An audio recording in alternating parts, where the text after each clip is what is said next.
So it's 2 in the morning and we've got a dispatch. The lights and the sounds in our dorm room go off. We get up, we're wearing t-shirts and shorts to bed. We put our socks on and our turnout pants and coats. We slide down the pole. Now these turnout pants and coats are made of Kevlar, Nomex, PBI, special fabrics that can sustain high heats. We also are wearing special boots that have steel toes and steel shanks so that if we step on a nail, we don't get injured. We get on the rig. We see where we're going. We have a computer screen on the rig, and it tells us our address and what we're going for. If we're going for a fire, we put on our radios on the right channel so we can talk to the chief when we get to the fire. We figure out where we're going. I make sure everybody's strapped in.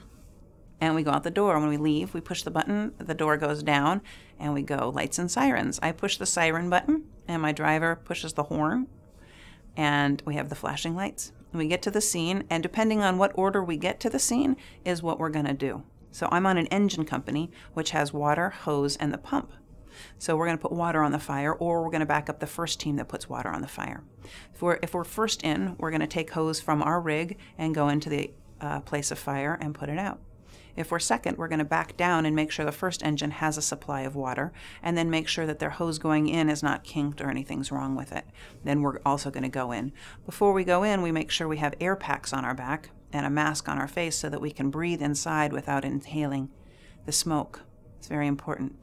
We also wear a helmet and a hood so we don't get burns and nothing can hurt us if it falls on our head. We go in as a team and everybody has a spot. I have an EMT and he's usually the nozzle person.